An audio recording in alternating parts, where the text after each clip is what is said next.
we live? Feels like it's been a while. Not sure when last I streamed. Hope everyone's well. I am working on some tunes. The last one I worked on,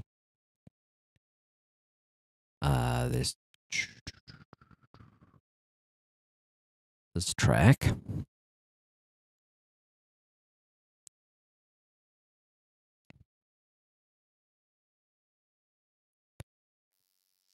Ooh, it's a strange noise I just heard. Let me just make sure my volumes are good.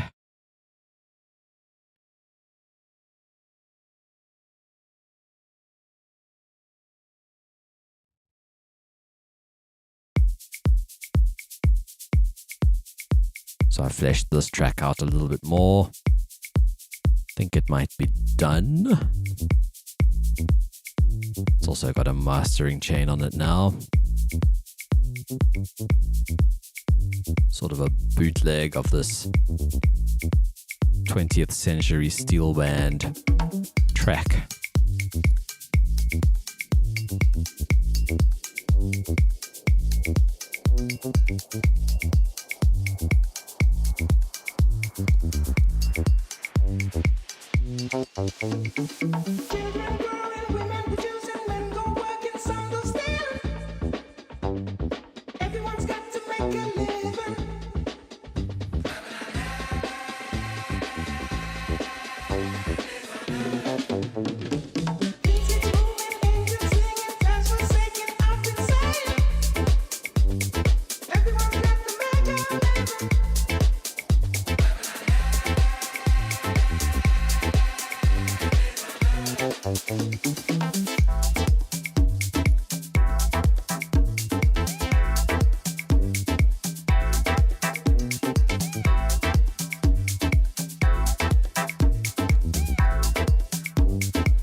This is new.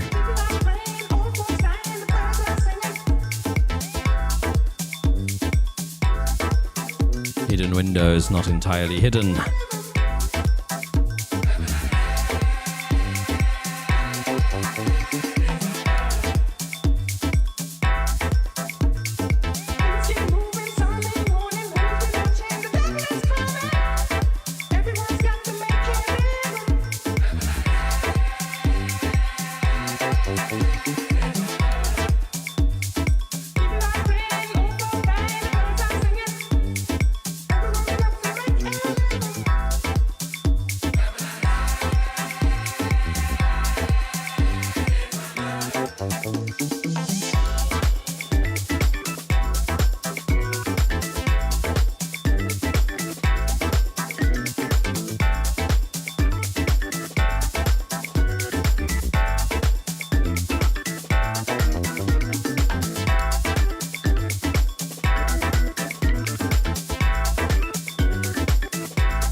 Nod was one. Welcome, welcome.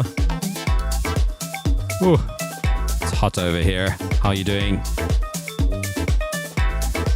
It was 28 degrees yesterday, and then in the night it was 20 outside, but our flat doesn't really dissipate the heat. It must have been like 24 inside. And today doesn't feel much better.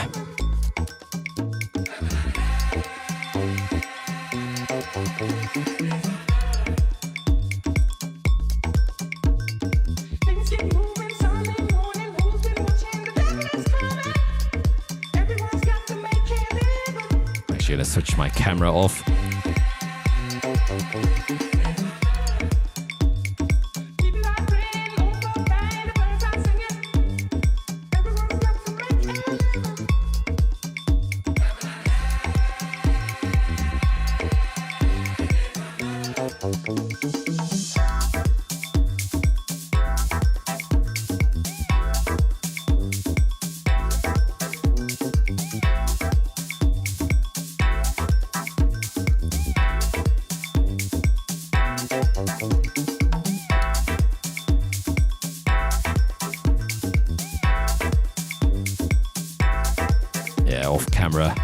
Take my shirt off or something.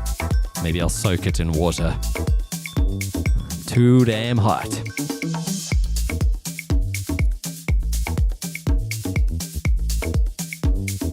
Glad to hear you happy.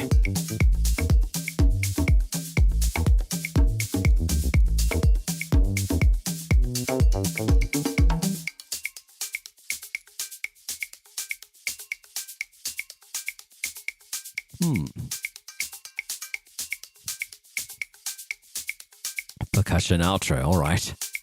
I don't remember doing that. I think I made the decision without hearing it. It was one of those pre-gig things where I just quickly arranged a track. It's amazing what you can get done when you've got a gig like the same day. You're like, I'd better export this.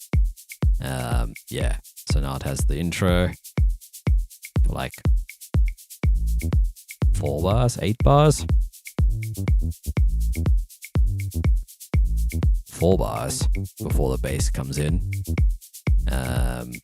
then 8 bars and a breakdown. I think it's working. It's simple, doesn't need to be complicated. I played it that day at this restaurant where I played, and it's a restaurant. You're never going to get a crowd reaction, but it sounded good, like on the sound system relative to everything else I was playing, so that was good. No, not significantly better or worse, which is always good. And then what's the other thing? That strange version of Billie Jean I also played. I've played that twice now there, actually. Had a few people come to me afterwards and chat to me. That was cool. Because there was I think there was a football match on. So some people were sort of engaged in the game, but then came and chatted to me afterwards and said they'd enjoyed the music. So that's always nice. That's as much as you can hope for in a restaurant when you're sort of in the background.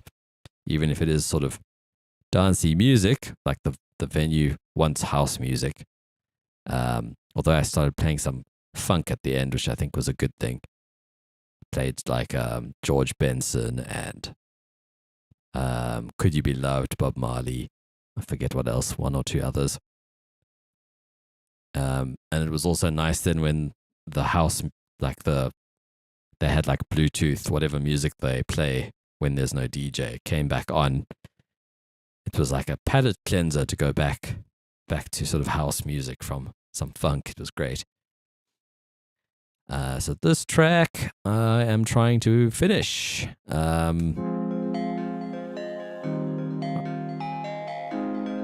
I have done a couple of things off stream.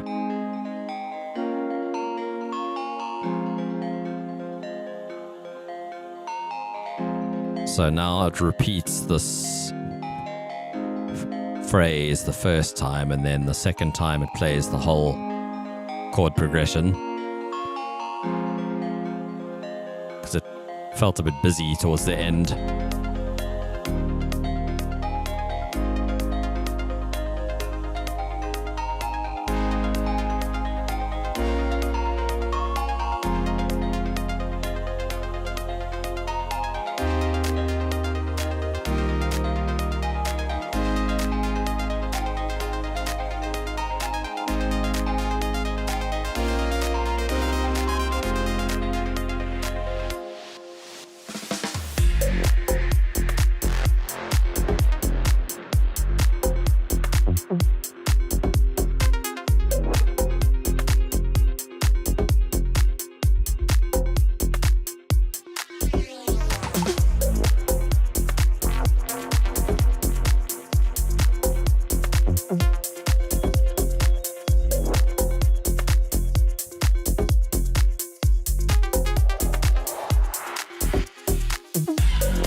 Something sharp up there.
Yeah, so that's how far it is at the moment. Definitely made some progress off stream. I think it was about 2 minutes before the stream, when the stream ended. Probably ended here, I reckon. Actually, I'm not even sure.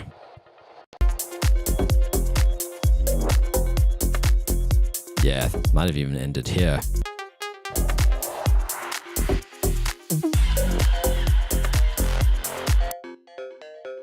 So I went from this. I basically went and took, I think, the first bar of that.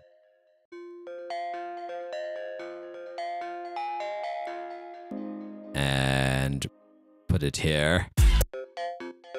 And then copied the notes down a fifth.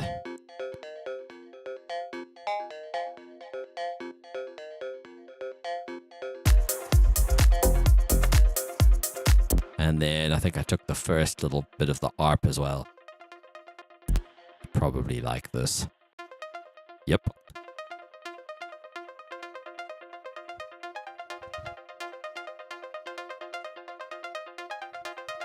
I also can't remember whether I did this on stream. I made each note pan randomly, slightly on this ARP. I think it's this.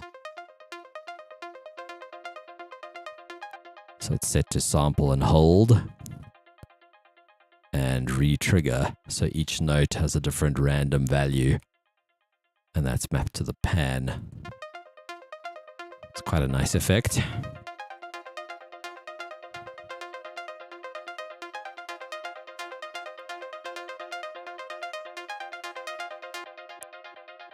Like if I switch that off. Oops, that's not it.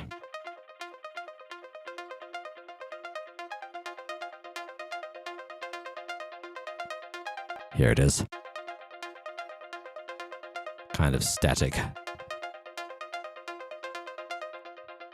The main thing that's giving it its character, I suppose, is the velocities. So let me get my keyboard up. I need to close and reopen that. So yeah, the harder I press, the more the filter opens up.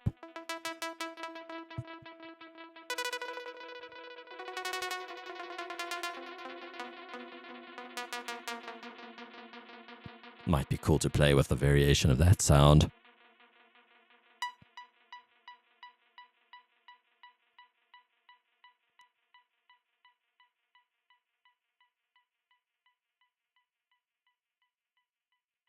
I don't actually. I should really get one. I don't have a sustain pedal. Yeah, I've never even automated it really, even for piano sort of stuff, I suppose. Yeah, I would need to be playing with both hands, I suppose, for myself to really miss sustain on a keyboard, you know? I don't consider myself that skilled on the keys.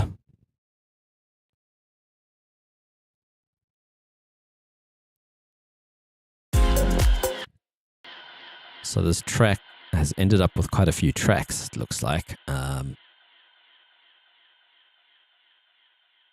51 so far. So the sort of structure might be a bit confusing, but the red tracks are sort of my buses. So I've got, if we start halfway down, I've got a drums bus, which actually has the bass in it.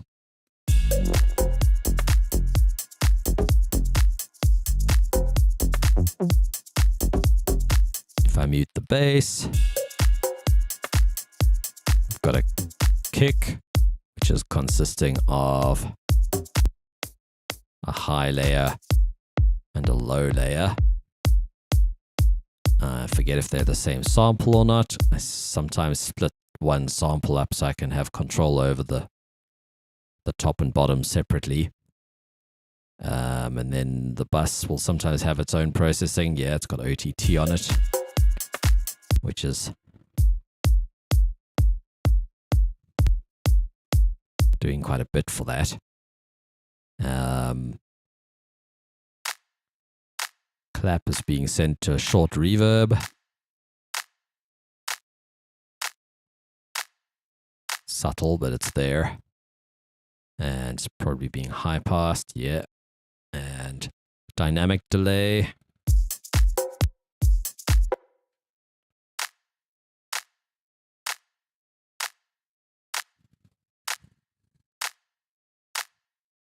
Feedback's all the way down. All this is doing is whenever the note hits, it turns the mix down. That's what this envelope section does. So whenever there's sound, you can have it increase or decrease the feedback. So 50% is doing nothing. And then if you turn it up, it's adding feedback. If you turn it down, it's reducing feedback. Same with the mix, all relative to the other controls on this interface. So yeah, it's basically just a ducking delay. So if I didn't affect the mix at all, it's a little bit more noticeably wide. I just wanted that sort of gentle flutter when the hit is done. But I always play around with it. On claps especially. Then strike is being used for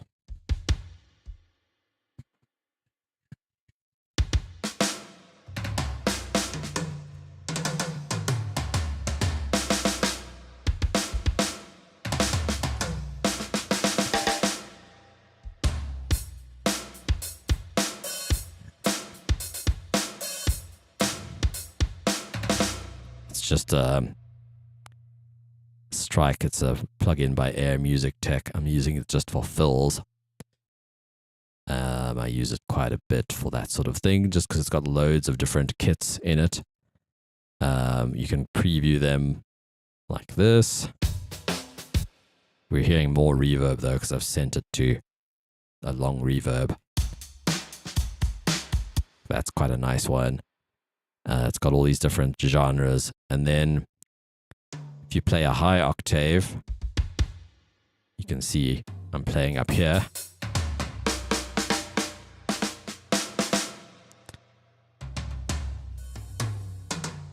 But if I go below, these octaves are all grooves.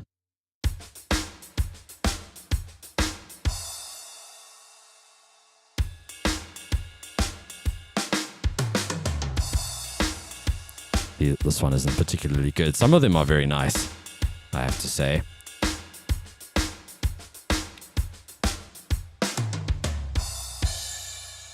And then there's like ending fills as well. That's what these are, outros on this octave. So the lower octave, there's like, yeah, this is the shuffle groove, but I didn't use the grooves for this. I've used them for certain genres. Sometimes it's handy, like underneath another beat, to have like extra percussion or rides or hats or something just from these grooves.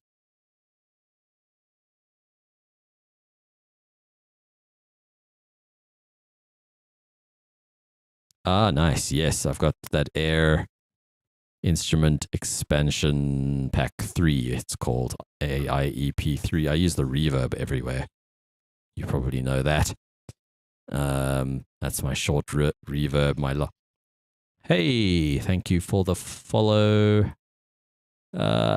Sorry, I couldn't see the name. I had my chat over the window, but welcome.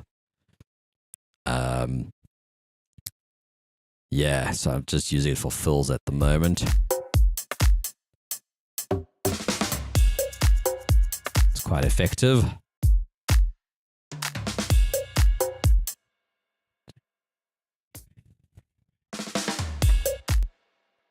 And so on and so on. I try and use different kits every project so that my fills don't all sound exactly the same. And sometimes I just use samples and breaks and things for fills, for house anyway.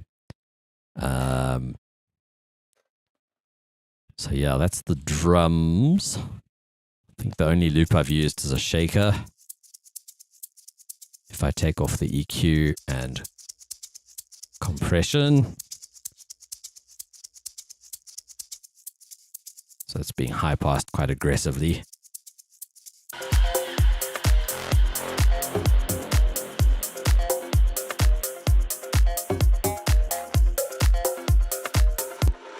Thanks, man. I'm glad you're enjoying the groove. So that was the drums and bass. So that's one bus, and then everything else is in this bus called rest. It's everything else, literally.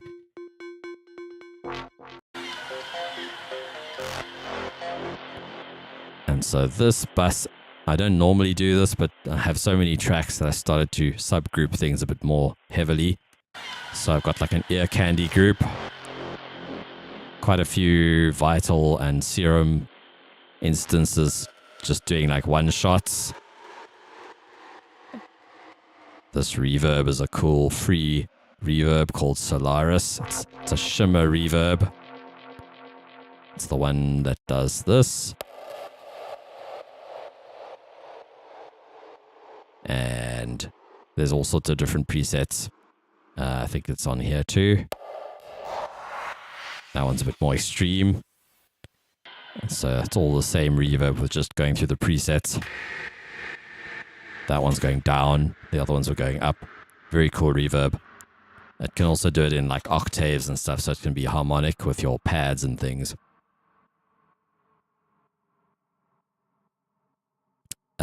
So yeah, that's the ear candy group. It's all just random one-shot sounds. I try and vary them each section. A random bell. These were, whoops.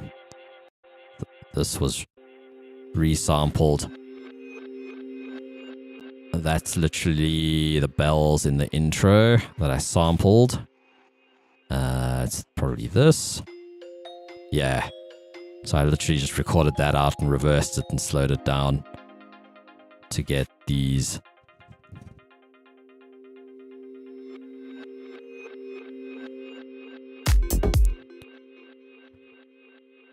I wouldn't call it hard. I mean, I did it on stream. It probably took me a few hours. Sometime last week, I think. I mean, I suppose it depends how you define hard. I mean, I just enjoy what I do, so it's fun to me, you know? If I look at it now, it's easy to say, oh, this looks like a lot of work. Would I do it again? I don't know, but at the time I was having fun, which is important. So the next bus I had is this melodic bus, which is kind of, it says ARP, but it's something I actually played in manually.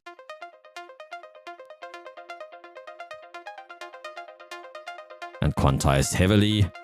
Actually, was it? Maybe I think I actually changed my mind and ended up drawing it in because it was becoming a pain. No, this looks like I played it in.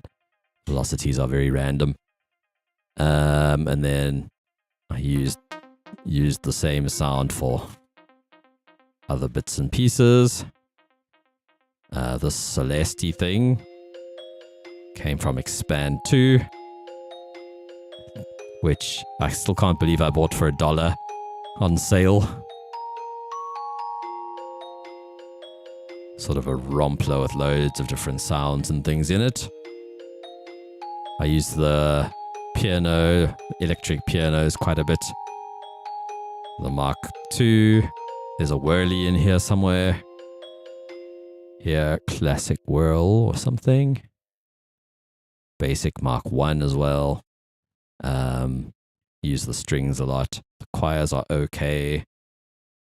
The mallets and bells are pretty cool.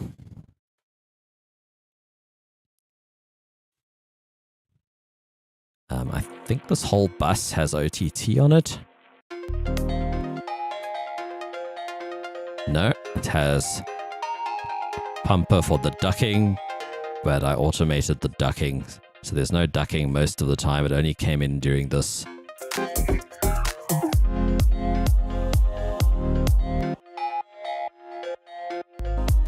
And on here, this was the other bus, the chordal bus with the choir. This also just has pumper on it.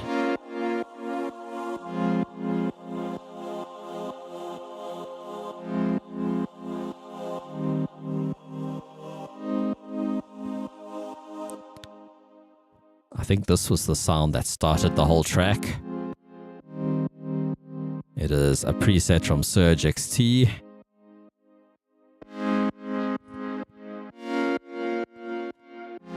I think I automated the cutoff.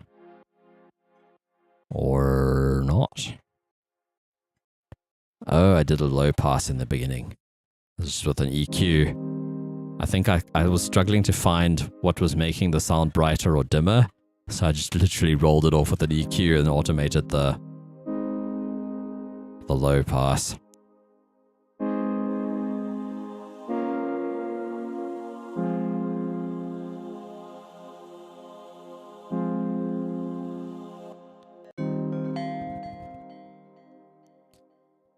So yeah, this track actually started with me writing the bass notes, and then I had to figure out the chords afterwards.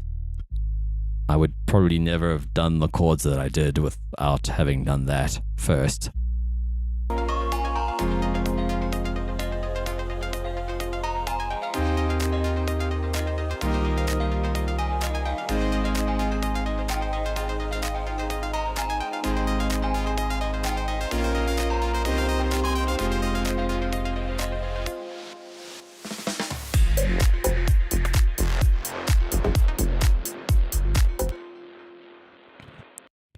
Yeah.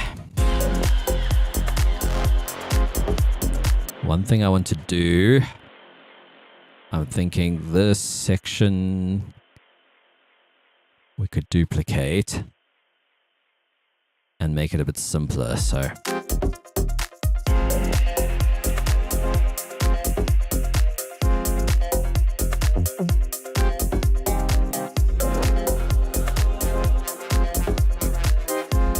there's a lot going on. I'm going to take that out. I was thinking of taking out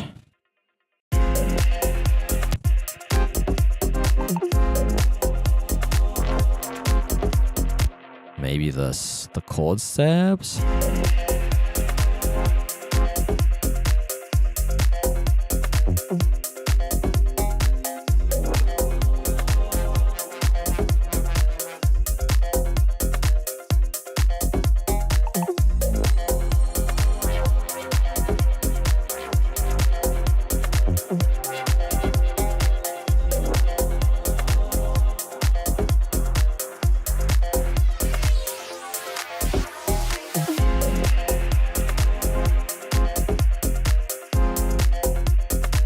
Let's just see how it flows from this.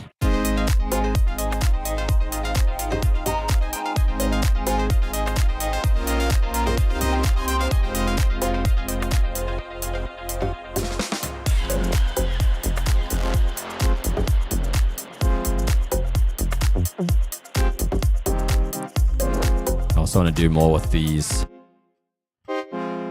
This is literally, again, I chopped up. I think I grabbed the first note on this,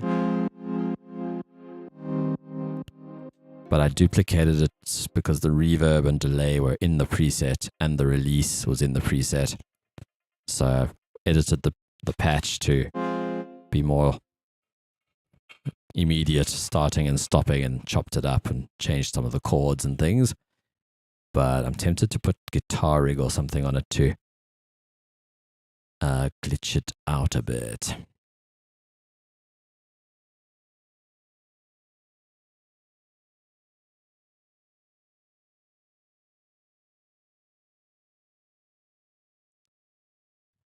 So like remix, it delays. Let's see what remix does.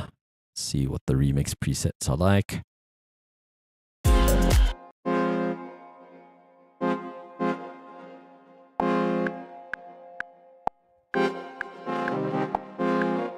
Ooh, it's doing something.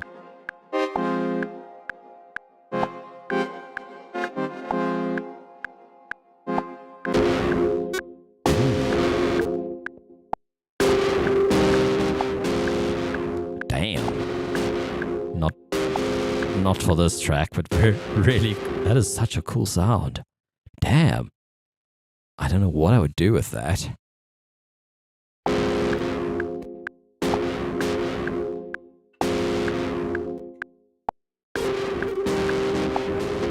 Like maybe in the outro or something?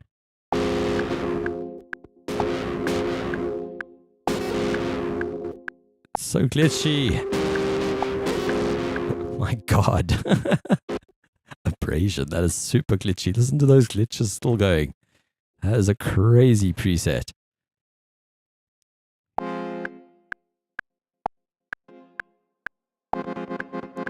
Ooh, see, that's... Okay, I might automate the dry wet up here in Reaper. Something I like about Reaper, I know FL has that too. I can just automate the dry wet quickly.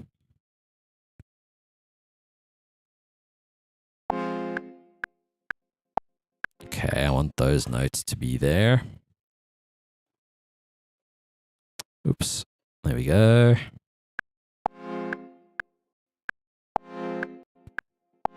I was wondering, it sounded like it glitched out there at one point.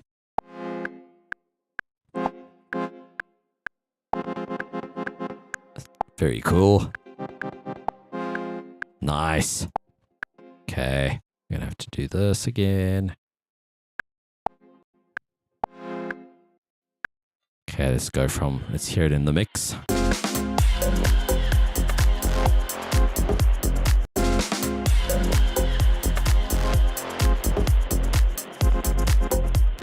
Maybe the choir must...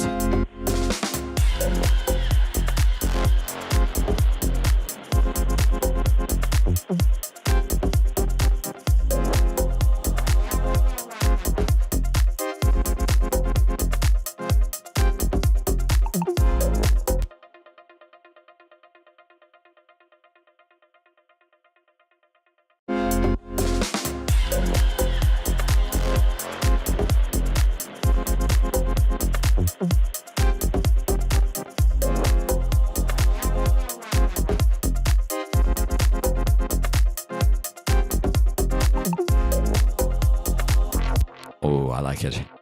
It's much more interesting than it was before. I'm going to copy that because that seems to be... That is 8 bars. I'll duplicate that. And I'm just going to do that. Copy it as well for here when that first happens. I wouldn't mind also filtering the sound. But then I'll have to do it like I did on the other track.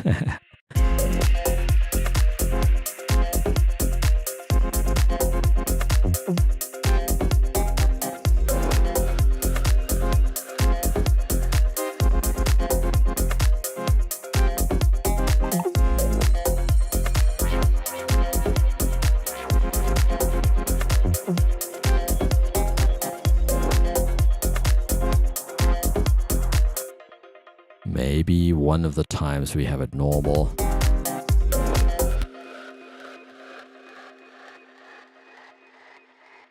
It was there, right? Yeah, I think so.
Maybe no ARP.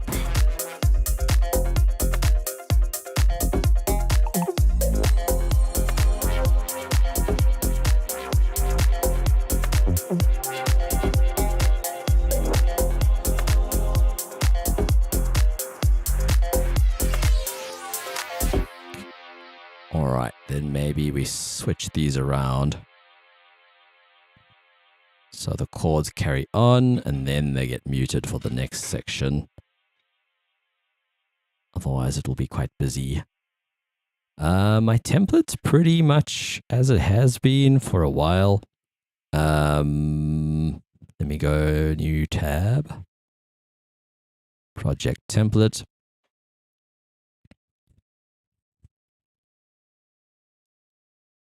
Yeah, it's quite simple, really. I've got this sort of everything except the drums bus.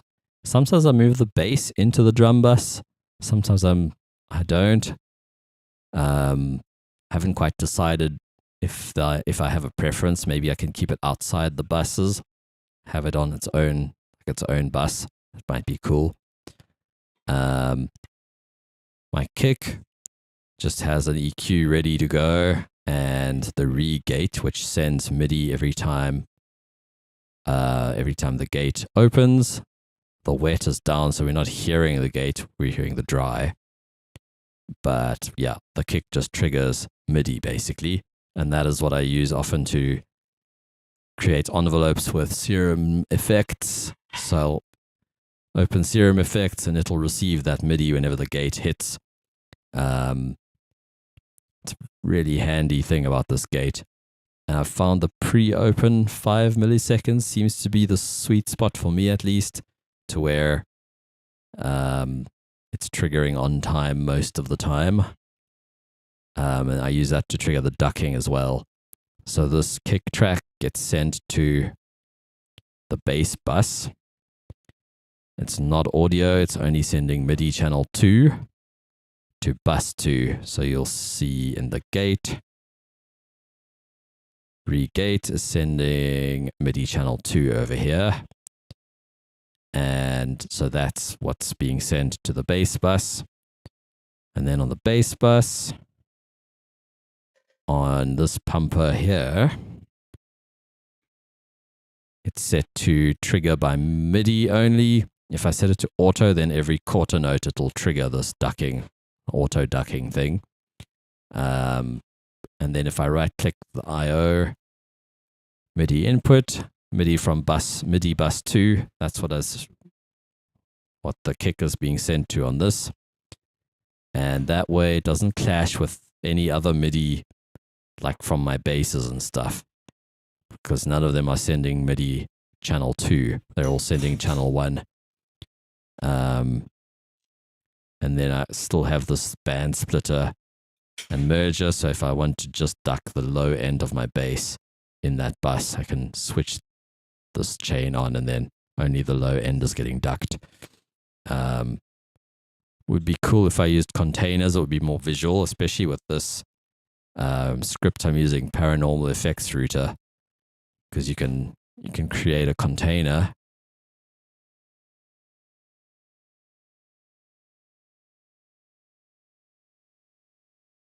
and then I could have another container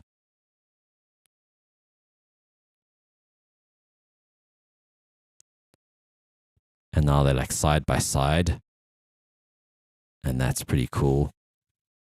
There we go. So now, I could have bass, mids, and treble side by side now, which is a very cool feature of this Paranormal Effects Router.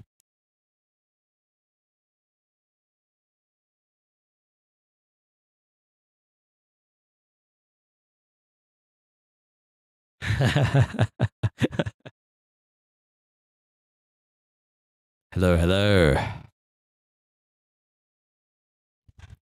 Who's gone? Hopefully I'm not gone. That's pretty funny though. Welcome back. Unless I missed a joke, sorry. Michael Angola. That's pretty funny.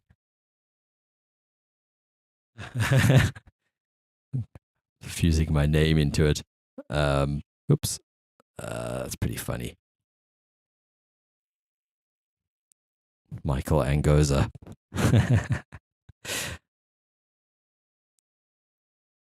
All right. Yeah, so that template's still pretty simple. It could be a little better. Okay. Did I have a glitch? Let me check my bitrate.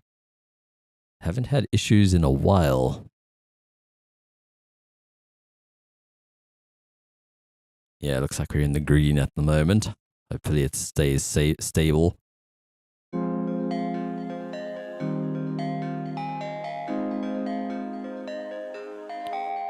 All right. Yeah, sure. Let's do a quick playthrough.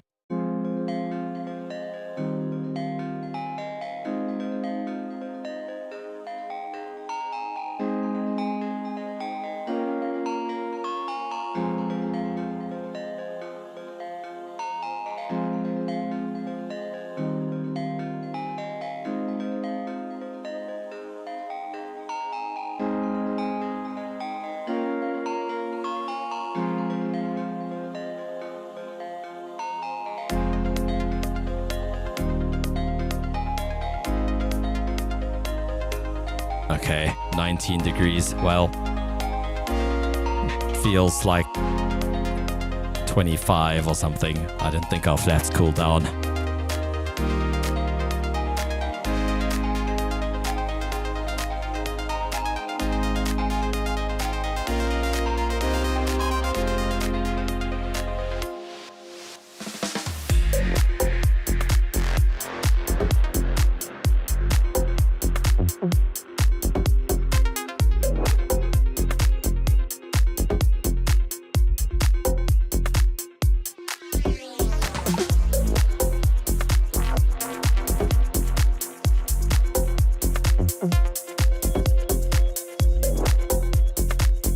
Oh, the one other thing I've been doing with the new project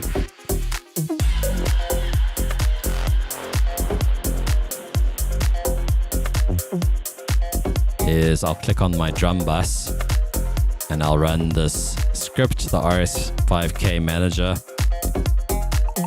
and that opens this drum rack.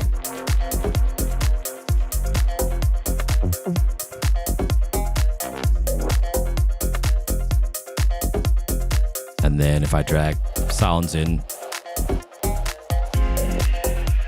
it creates a MIDI track.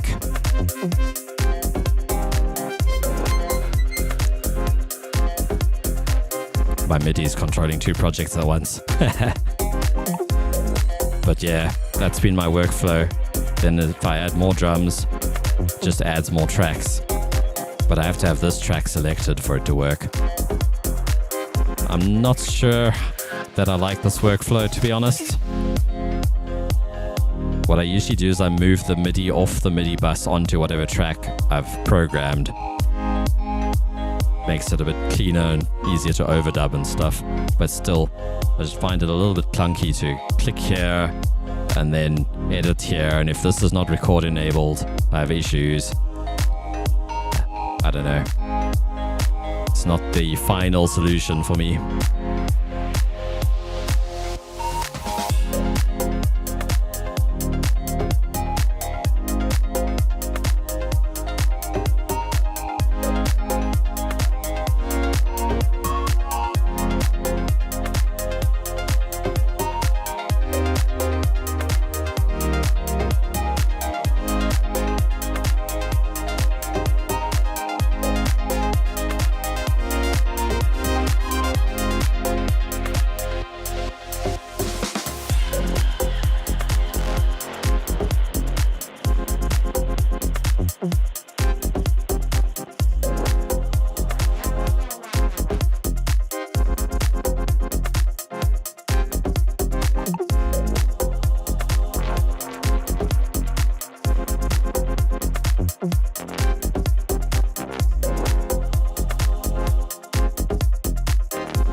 clip mode in Serum to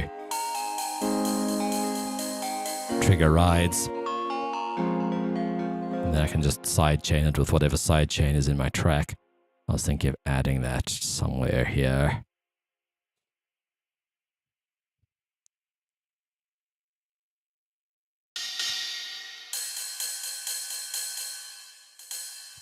Let's turn off scale. Here we go.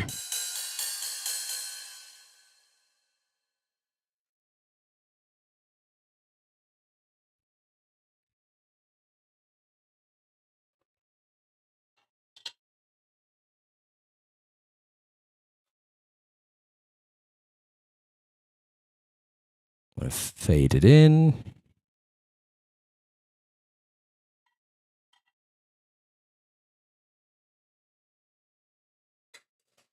Want to sidechain it. I'm going to copy this pumper. Actually, these pumpers all have automation on them now. I'm just going to create a new one.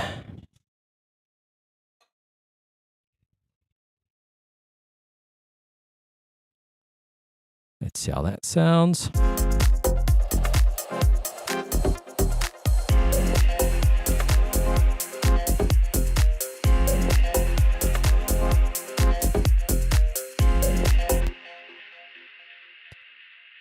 Maybe over 4 bars after all.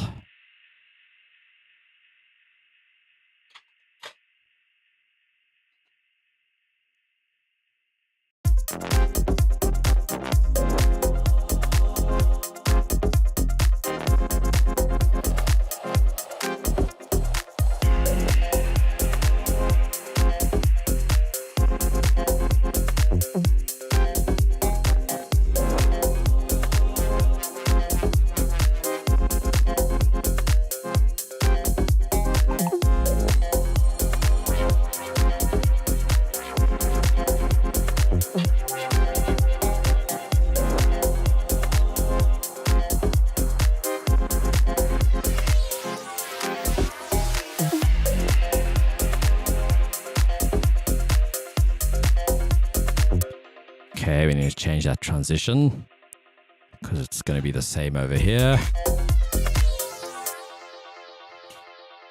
To answer your question, no, not a particular track. It was more sort of broadly influenced or inspired by, I guess,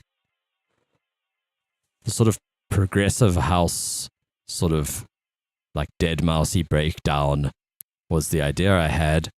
And then going into a more sci-tech style beat as opposed to kind of keeping it progressive house, if you know what I mean.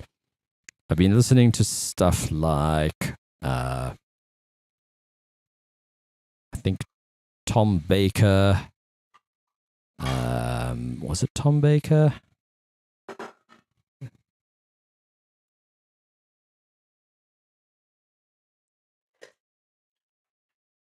Let's see.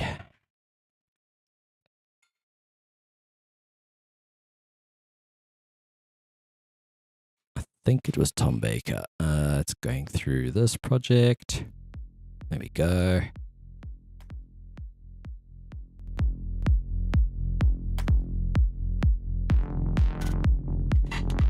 Kind of sounds like deadmau5, but more IDM-y.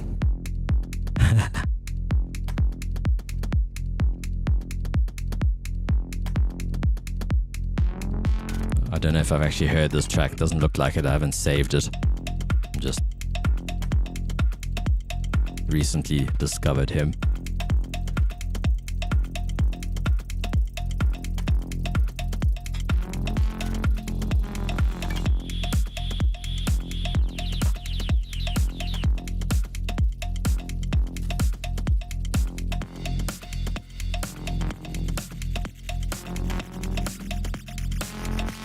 This track demonstrated what I was explaining better than I was expecting. Like, it does have something, some sounds he would use, deadmau5 would use, but a bit more techy.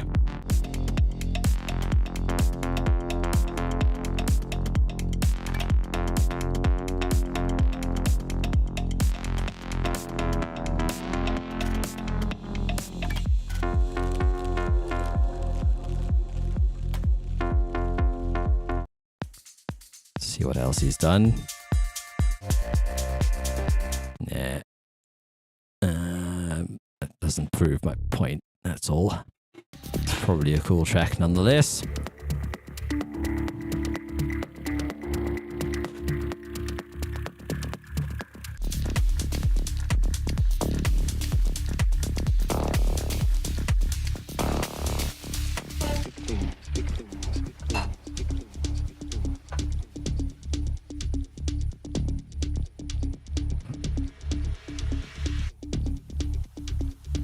Been sort of, the SciTech playlist is quite big.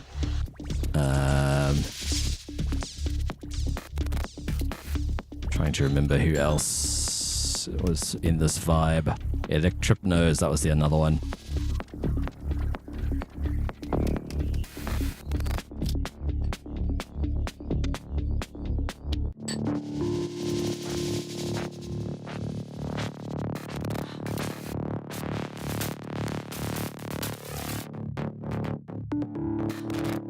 Definitely a bit more techie than the one I'm making.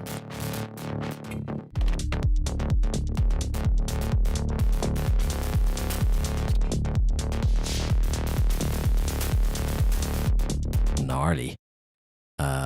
This, where was it? Electripnose, here. Let's see what this was. That's not quite the vibe.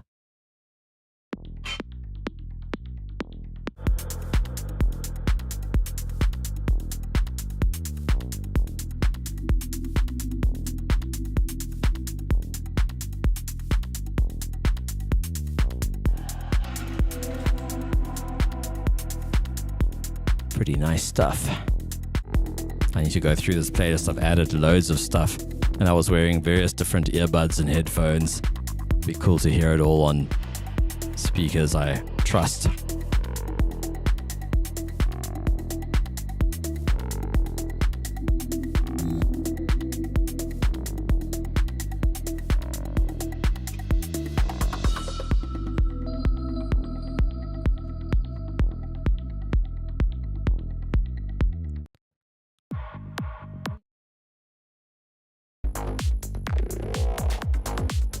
That's more traditional SciTech sounding.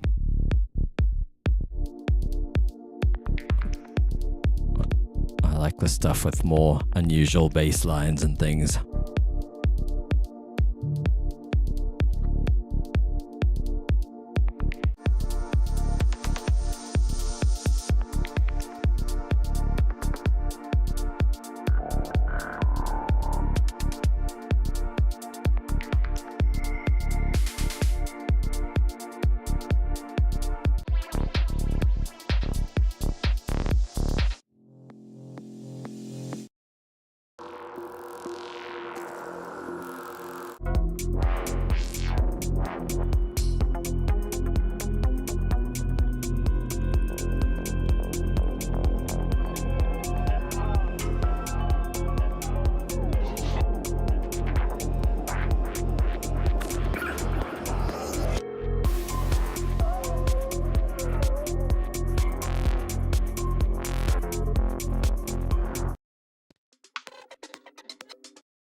So yeah, I guess I kind of thought, what if I took the breakdowns of someone like Deadmau5 and then fuse it with something like that Tom Baker track we heard just now. This is a really cool track.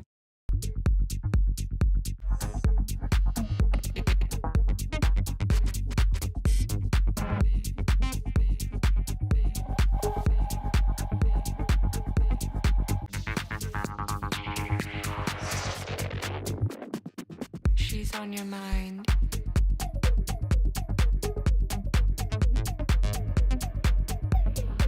She's on your mind.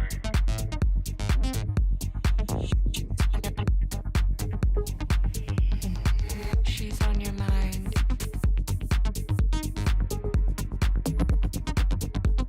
I've heard it on a couple of big systems. It sounded pretty cool.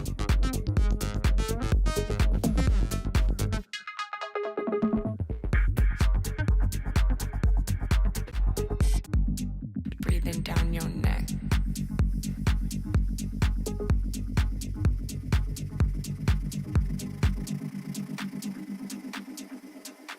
She on your mind, in your fears.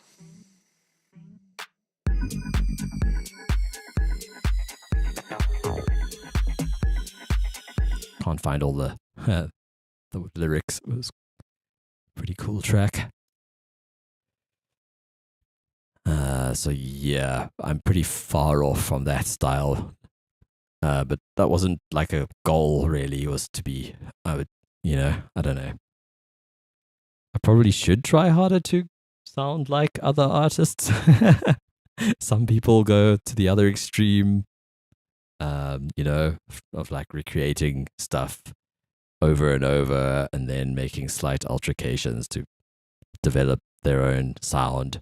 And I've kind of gone the opposite direction. Started out completely wild in the 2000s and stuff, and like slowly trying to find my way to something that like works but isn't too off the wall or too unique. As strange as it may be, I feel like you can be a bit too unique.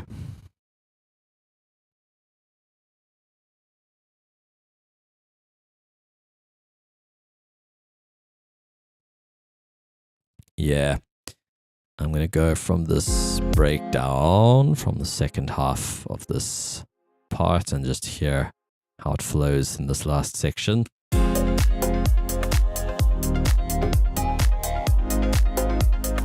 Also, the thing I often complain about with that genre is it can be more melancholy than I like it. And sometimes when you hear like an hour, it's just like an hour of moodiness. And like a lot of the sort of world music elements that get added to house and tech house can also be, they're always the sort of sad scales.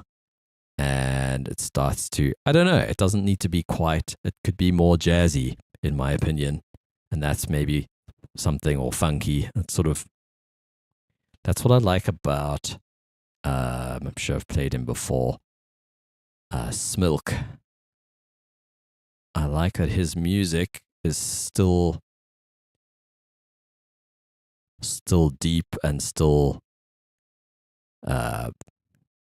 it feels like it's in the same genre, but it's not quite as like heavy on the same old musical tropes in every track.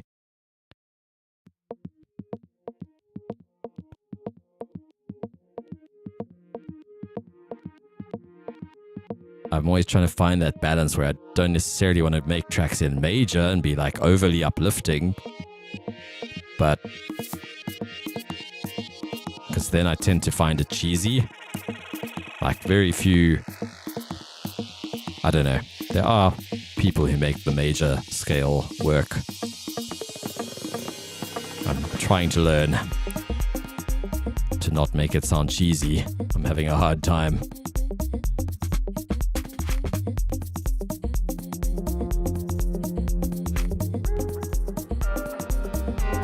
Like a lot of 90s stuff was in major.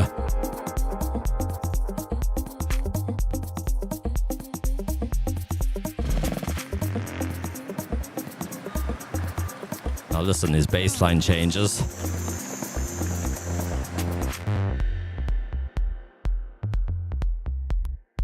Now we got that bass line for a while.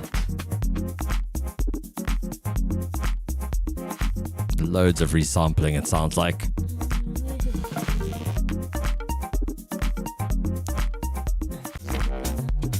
And the bass line's changed again, I think.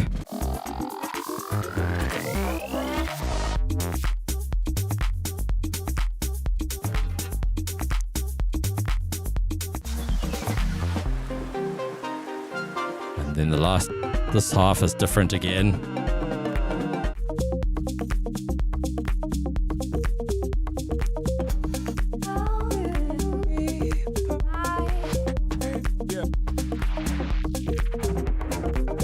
He used to produce psytrance. There's just something about it where it like evolves constantly. That track, particularly, not all of his tracks do it quite that much.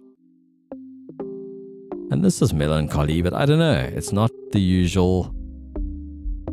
It's not the usual. Oh, my keyboard's not playing any sound right now. To me, it's just more interesting than a lot of melancholy, heavy music.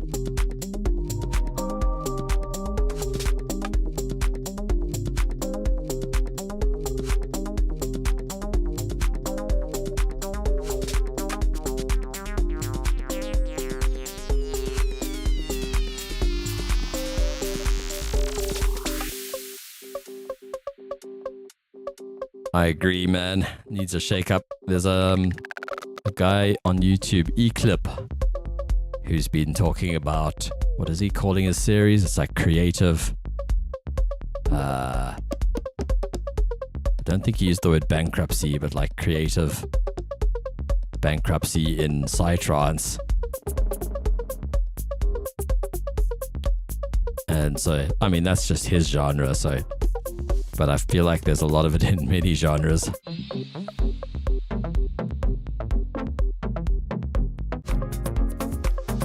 It's actually really simple, a lot of the music theory he's using.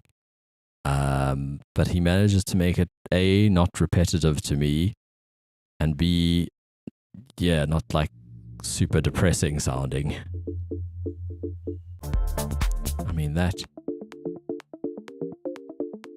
it's all super simple, but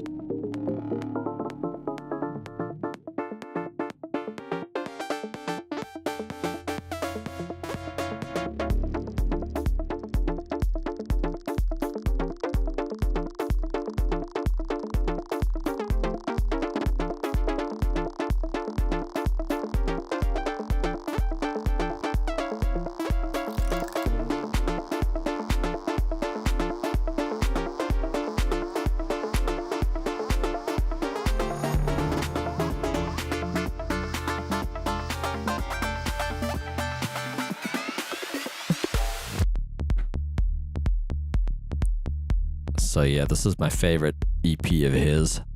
You can see I've liked a few on that one as well. Going further back than that, it's a bit more psytrance as far as I remember. This one is also cool. But yeah, this next to me is my favorite. And then like this track is really cool. This new EP of his is different genre. It's more, he's now going more into bass music.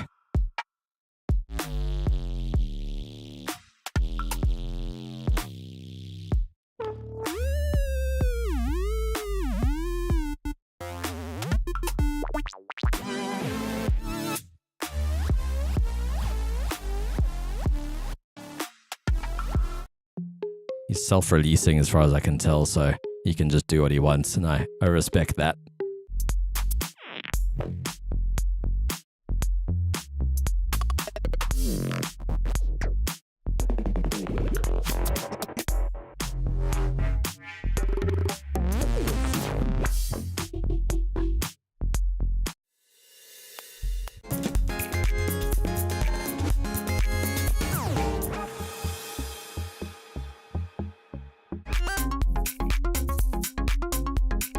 Okay, I think we skipped the first one, which was also...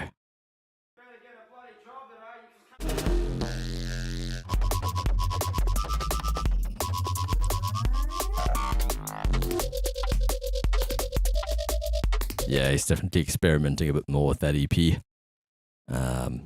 Yeah, more power to him. Anyway, that's one way to make you feel like starting over and deleting your music.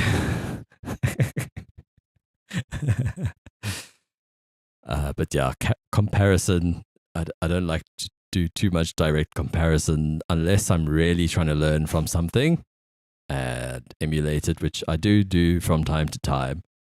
But yeah, I'm a bit scared to do it too much because I feel like, I don't know, don't really want to copy anybody unless it's educational.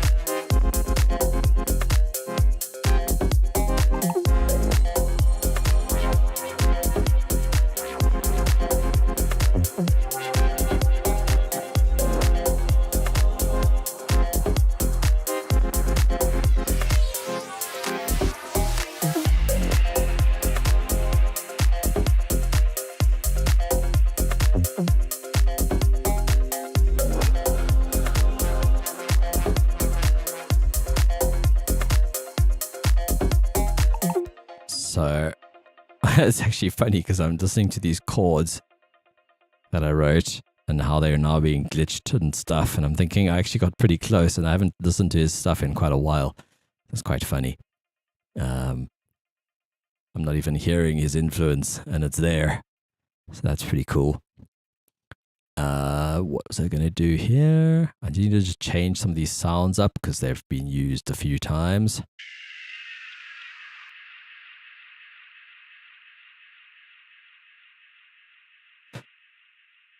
This is a shift, frequency shift. So what I could do is just use an LFO.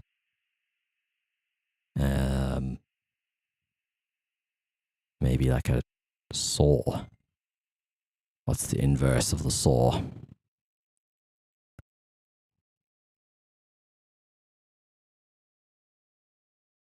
Can we reverse the saw? How many? Let's see. I want to reverse the saw. I guess we can't. That's fine. Amp skews. Let me just get some more cycles here. Let's go 8 cycles, maybe more. Let's go 16. Okay, amp skew is doing that. Let's do that. Whoa, that's pretty cool.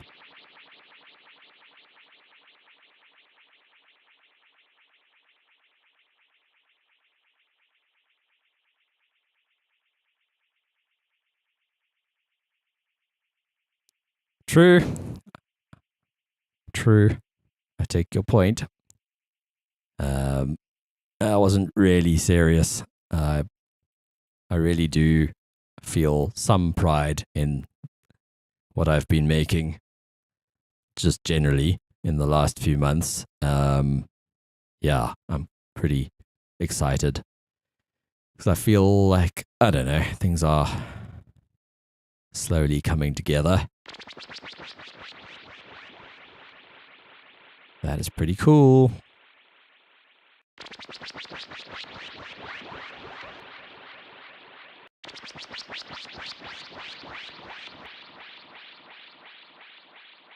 Oh, the sample ends there. So, unless we stretch the sample,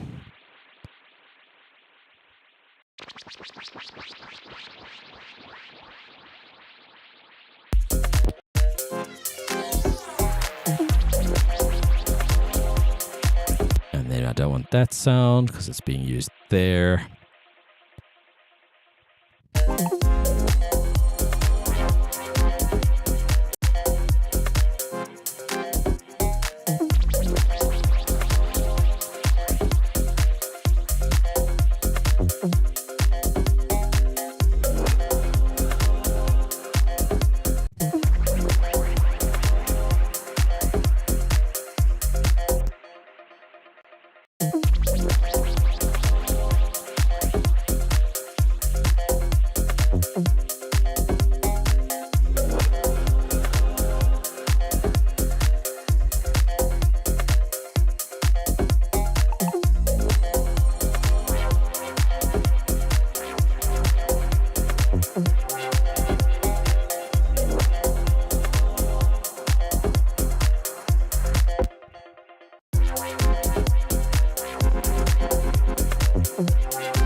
like a couple more impacts.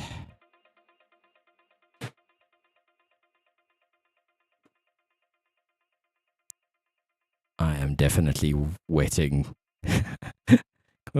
dampening all my bedding when I go to bed. This is way too hot.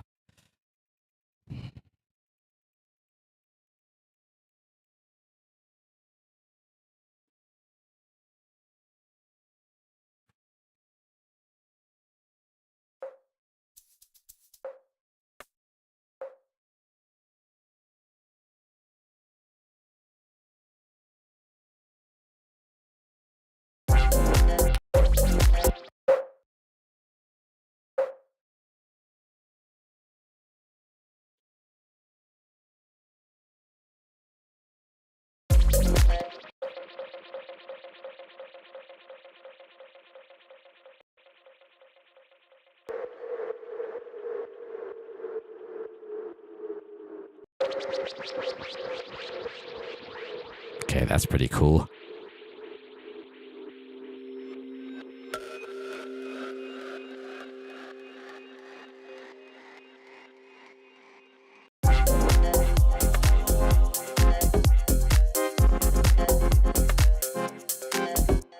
See, I know enough Brits to not get envious of your cold weather.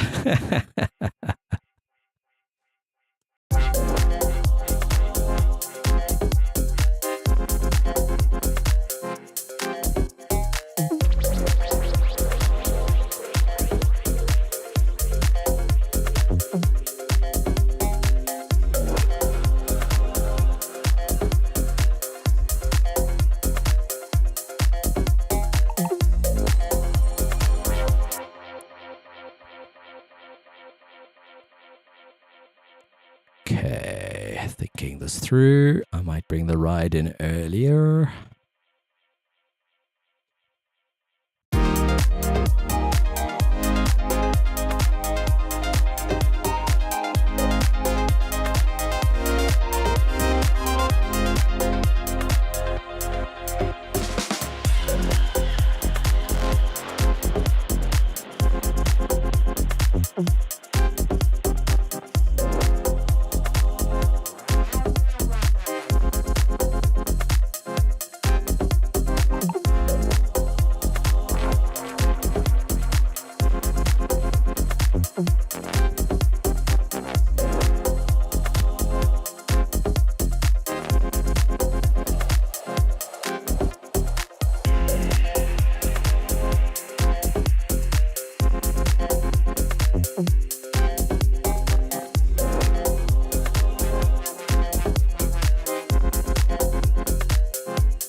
Oh, wow.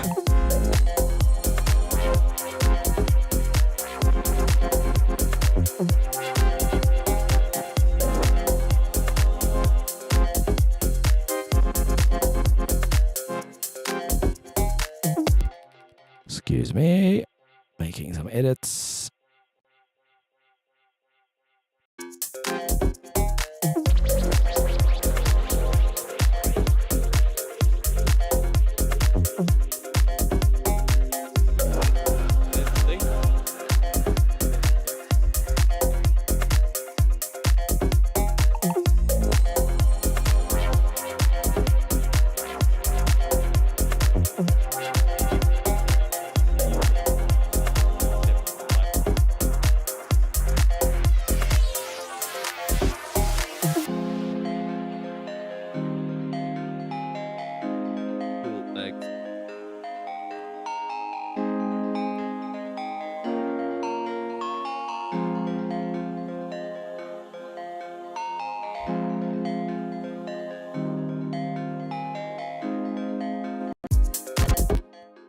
Okay, so when we get here, we are at 5 minutes. So we could go into an outro kind of a thing.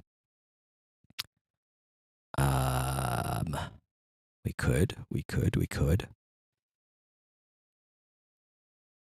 I'm thinking sort of a stripped down version of this.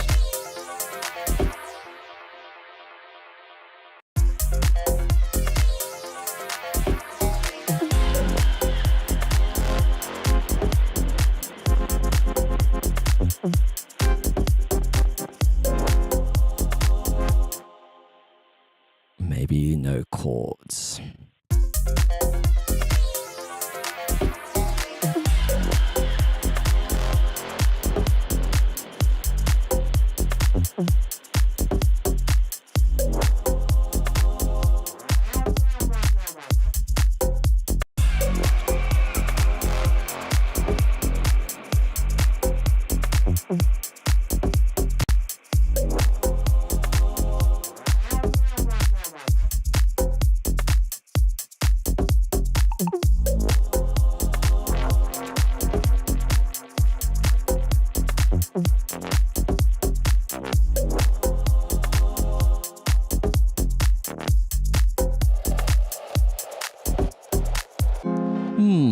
Okay, it's coming together to be an ending.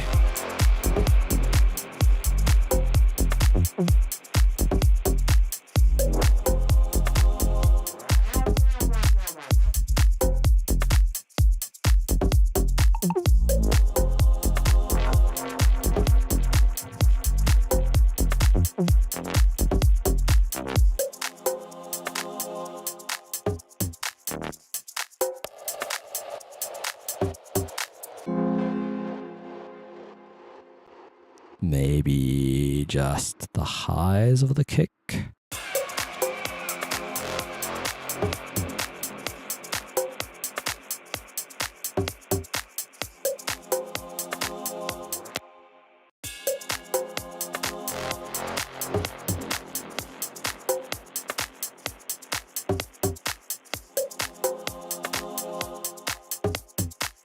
No more of those. So we just drums.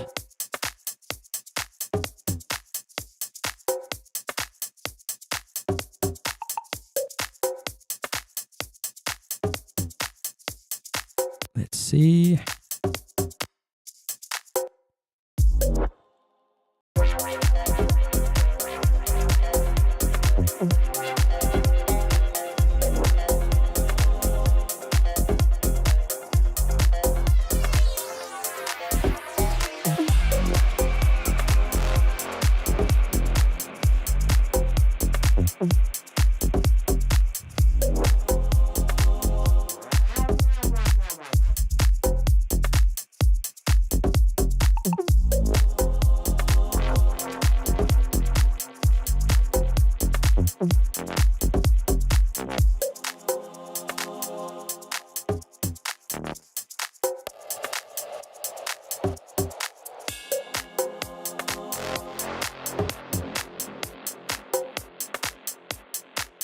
This track has 50 odd tracks. 53. That includes the red ones, which are buses, like groups, basically. I think it can end right here.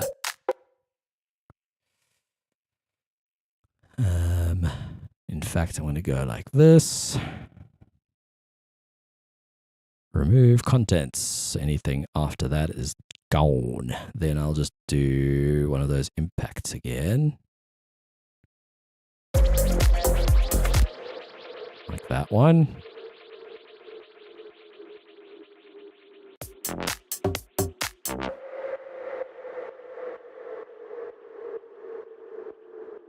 And then what I'll do is show the master track.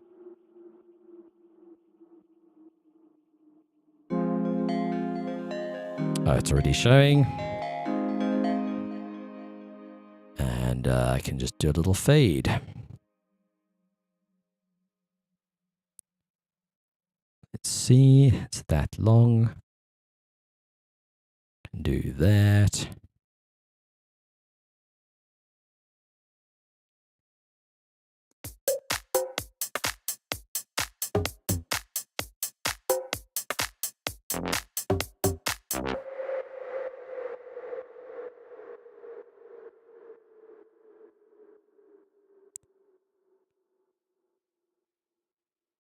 Okay, that could work. That could work. This is a bit loud.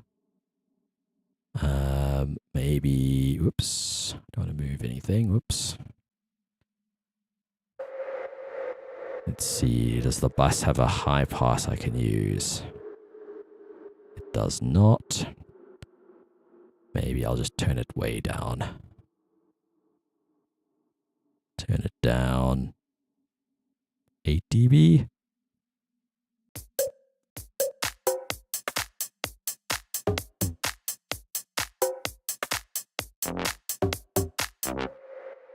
Take away those last bass sounds.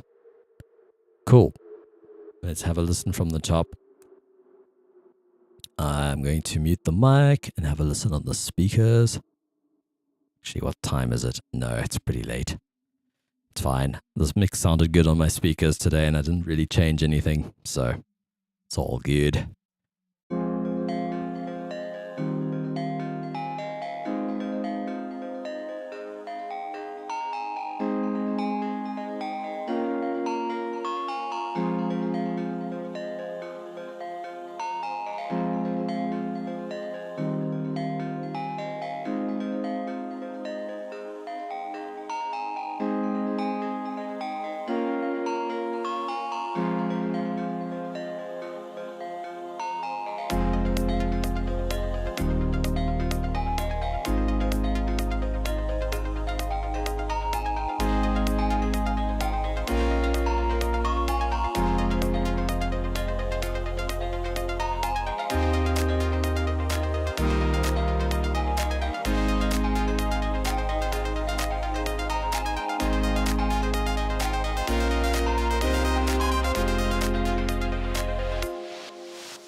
That part.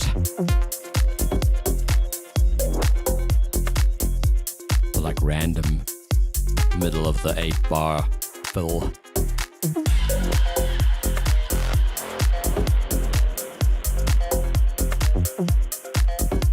I haven't even bothered to label all these different synth sounds or all the percussion tracks that are like reverbed in different ways.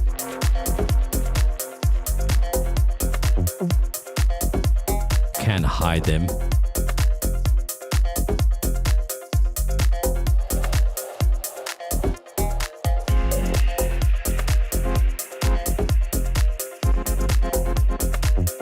Like that.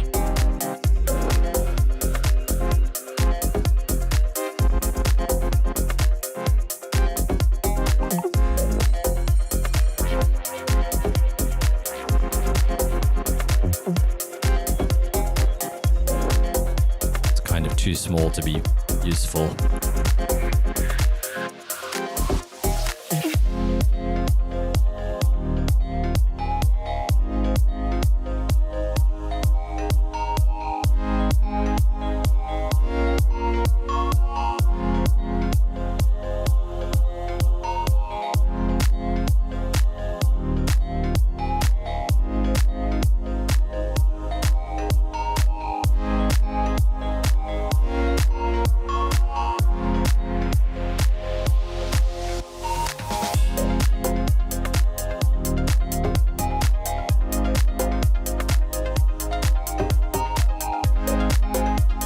Also hide all automation if I select all, which might not go well with my CPU because it arms all the instrument tracks.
Oh, I know, man. I am so grateful, incredibly grateful to have a computer that's working stably. Knock on wood.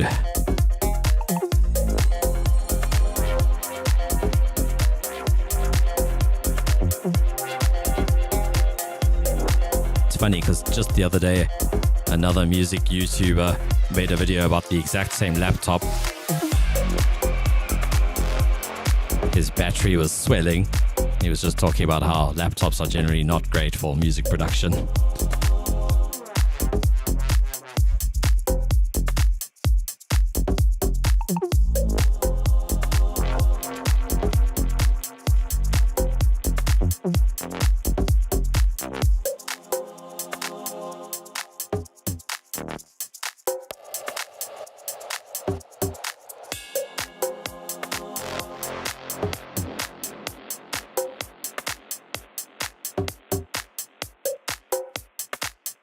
I feel like these progressive house type tracks usually had a drum intro and outro. Hey, you found the bongos. I used to do live streams with bongos, DJing with bongos. I must do that again soon, actually. Woohoo! I think I'm happy. There's a couple of little things like the sound. I thought maybe the release could be. Okay, there's a bit of release now. Maybe it needs to go into my big tape delay.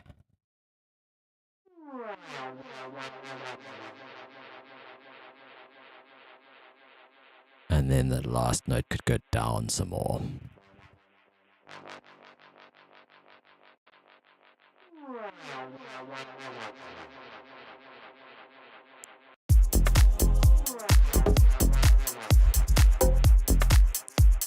It's better.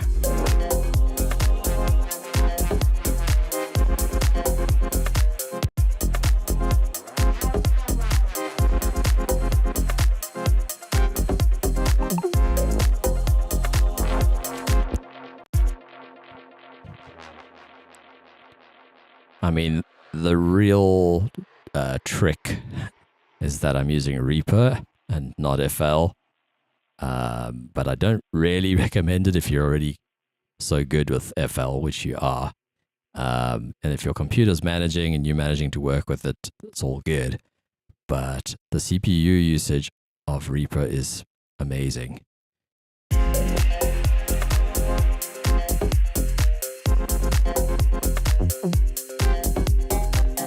I'm using an actually, let's see. Let me just do this on a different window. And minimize my stream things.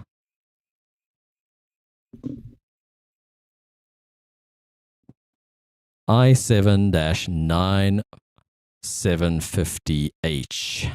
It's a Lenovo Legion Y540. I think it's from 2019 or 2020. It's got an RTX 2060 in it, I think.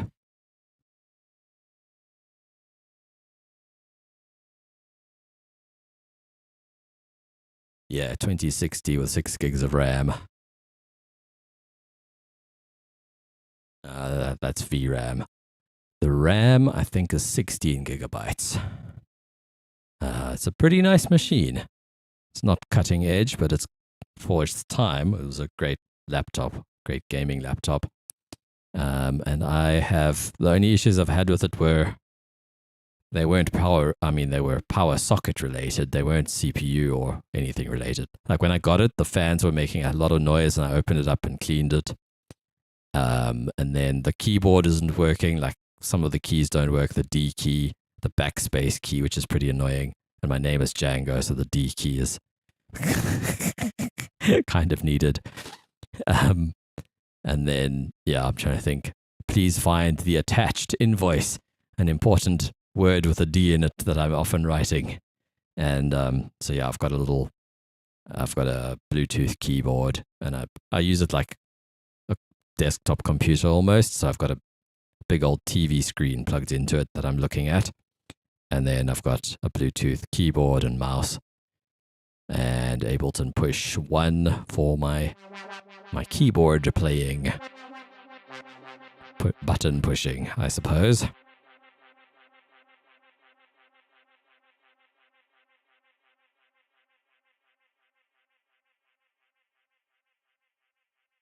Your cell phone's RAM is 16 gigs. My goodness, that's amazing.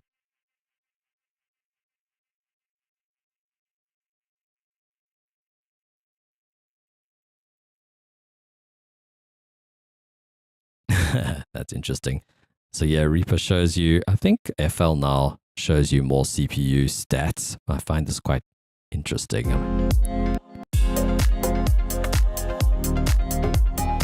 So it'll tell me which tracks are using the most CPU. I can sort by CPU.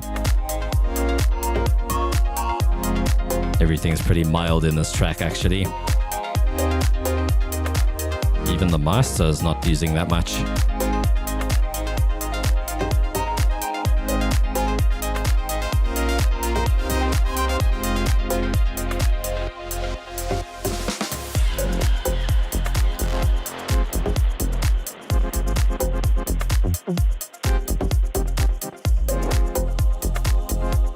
Cool. Oh, the other thing I was thinking of doing was fading in.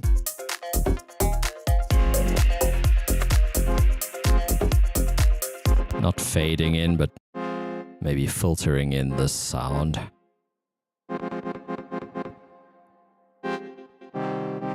Man, Guitar Rig is like such a cheat code for random glitchy presets.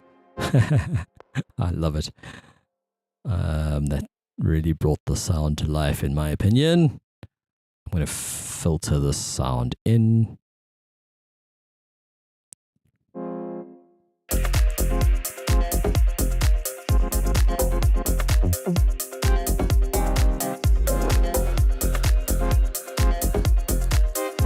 Yeah, my master's got a gentle OTC on it, believe it or not. Without it, it's actually barely doing anything on this track. Just a subtle glue. You can see the up and down are quite low and the depth is low. And I don't know, it's a preset I've been using for years. Just sort of an accident that seemed to work.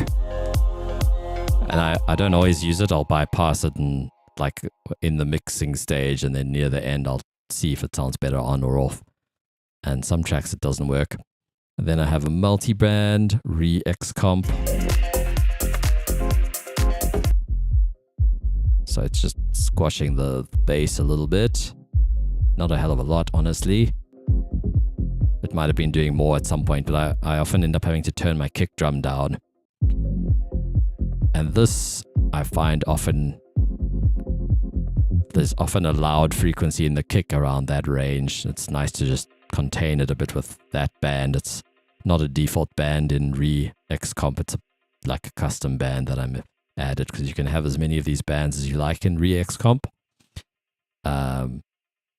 So this one is like from 0 or 20 hertz, I suppose, to 100 hertz. And then this band is from 100 hertz to 200 hertz. So that's this little range here, as opposed to the sub. And then, so yeah, it's unusual that you split those two up, but I find it quite helpful. And then I have a pretty big low mid band here from 200 to 1000. It's not doing very much. This band also, this like seems like this mix is just kind of kissing this. Like I don't have this set like this for every track. I kind of come in and see what's peaking where, and also just listen to the bands, and like it kind of becomes more of a protection if there's like a random weird high pitched peak or something that I'm that might be a pain. I won't have to deal with it, kind of a thing.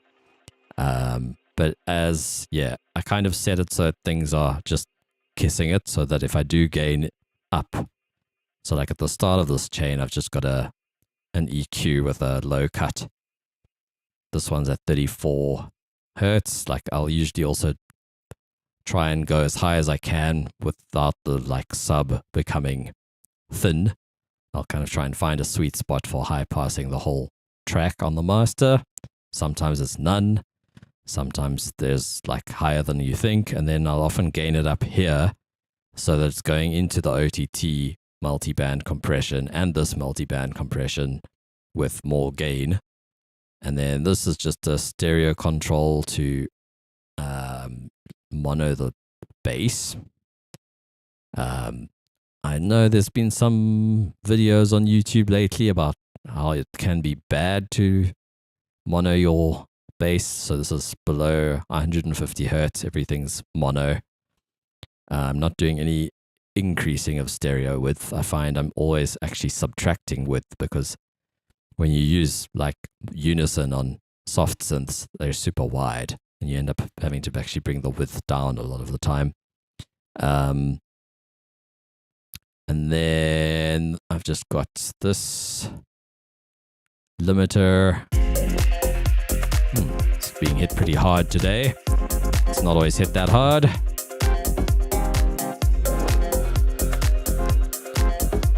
The thing about this is it's not a normal limiter. It's a clipper as far as I can understand.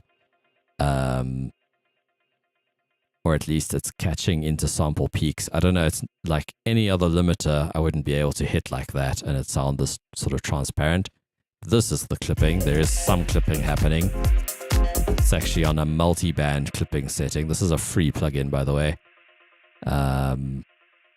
So I've got kind of this soft limiter, and then some clipping, and then the sort of hard limiting ISP protection, which I'm fairly sure there is clipping on this as well.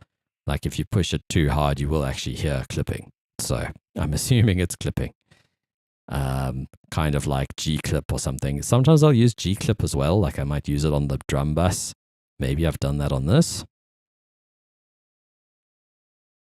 Let me solo the drums. Yep, I've used G-clip on the drums. Oh, yeah, go away.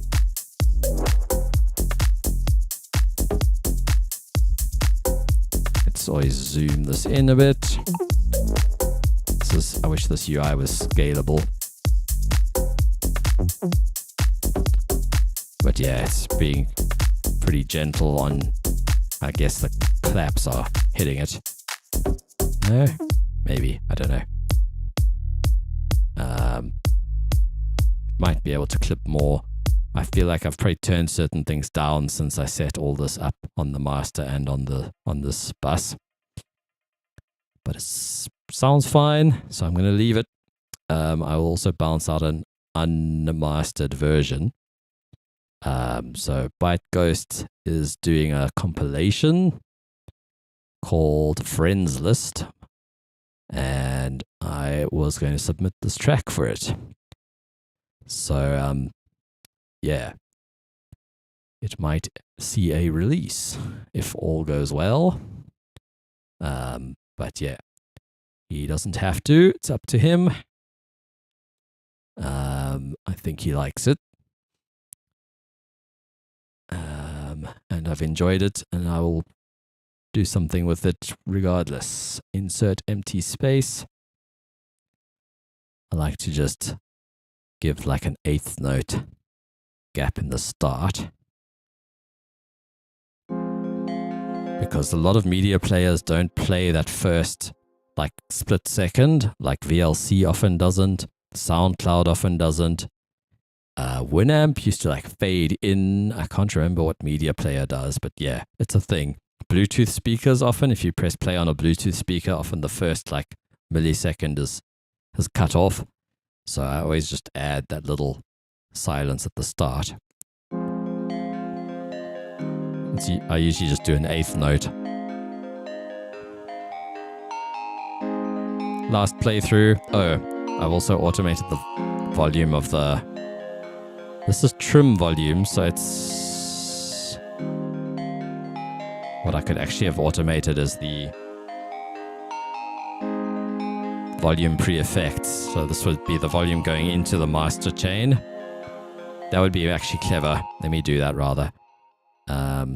This way I'm not automating the like post my limiter. This is up you go. Oh, it doesn't want to do it. Okay. Also, why there? All right, fine. Copy, paste. That worked. So I'm going to go to this one. I'm going to go clear.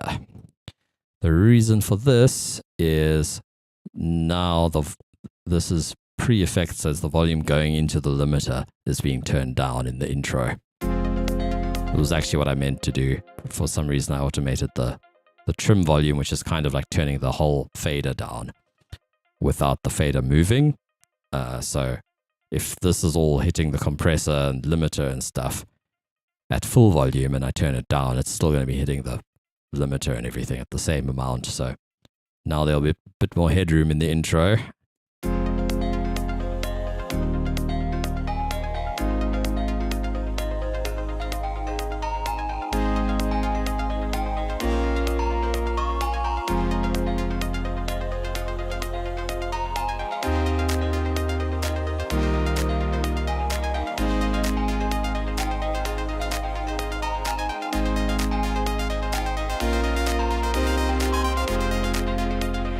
I guess I've left that chord alone.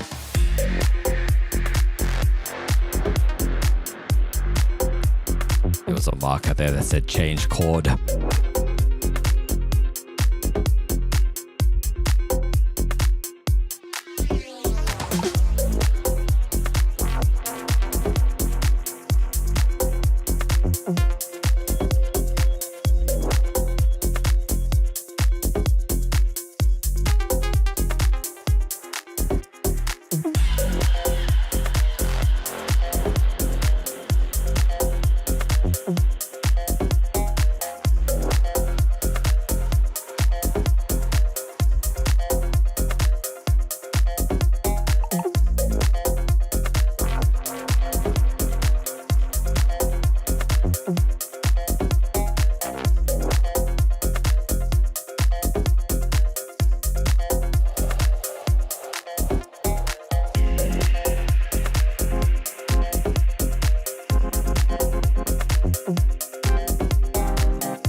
That ride came in a bit too suddenly.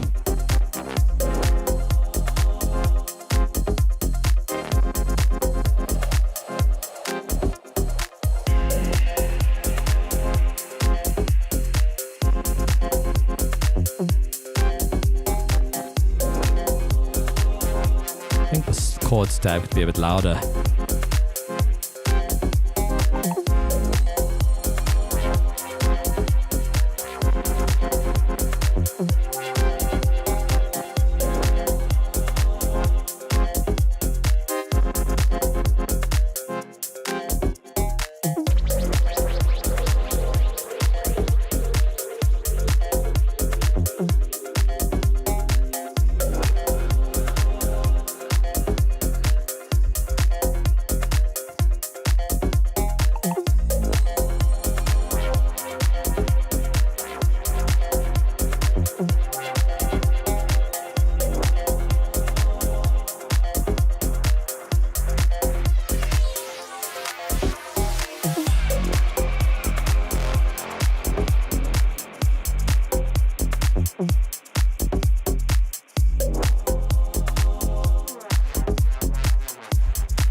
I like it. I don't think it gets boring. Could probably be longer even.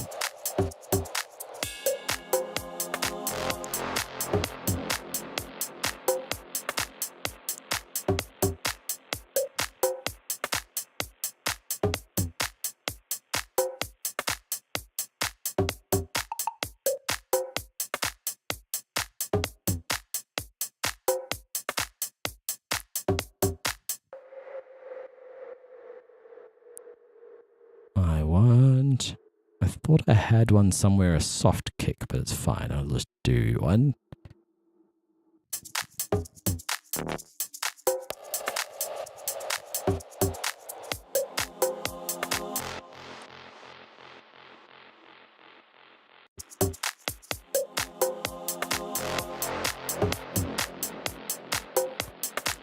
Maybe no clap.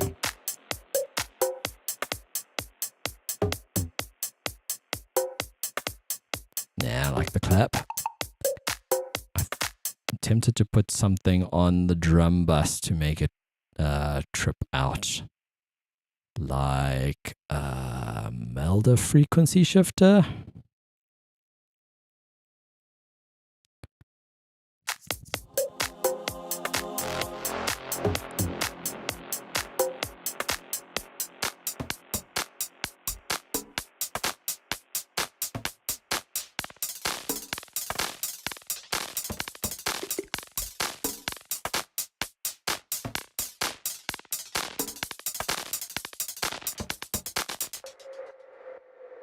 Something like that. So I'll automate the delay. And the feedback. And the shift. And the dry wet.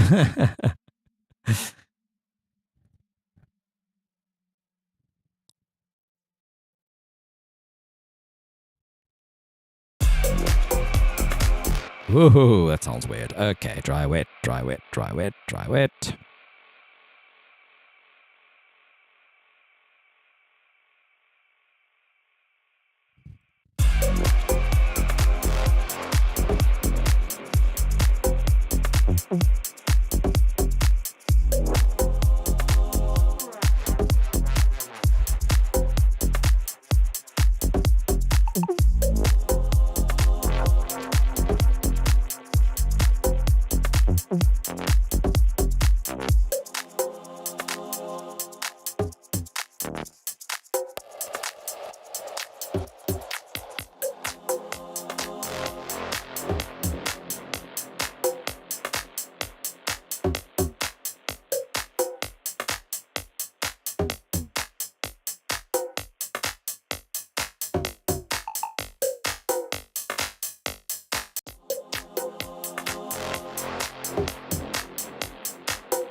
Maybe not all the way full.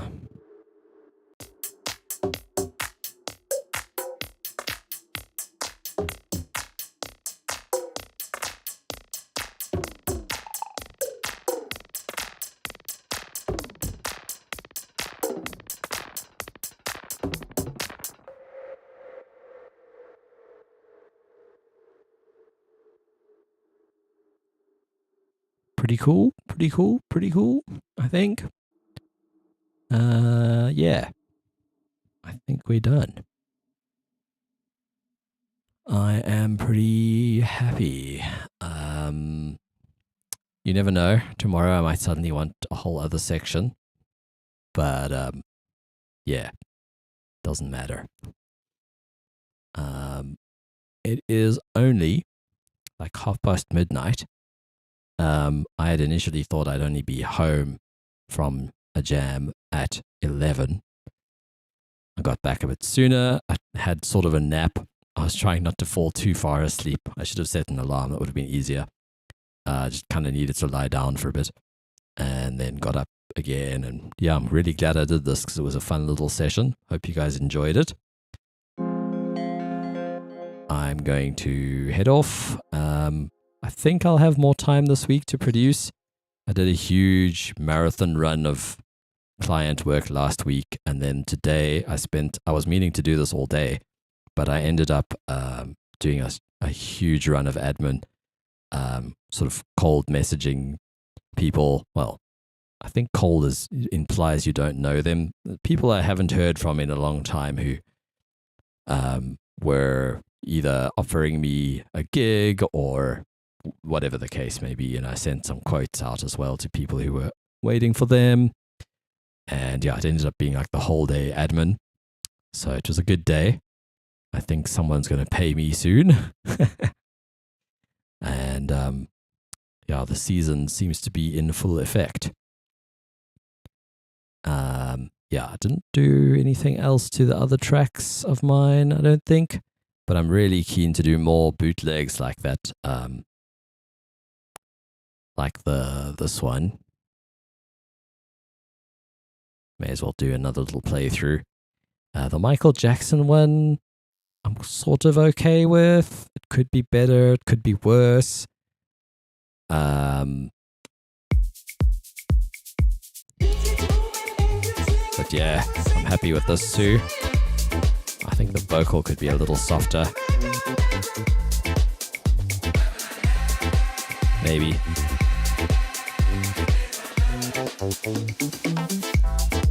So funny. Every time, the first time it plays this contact patch, it glitches.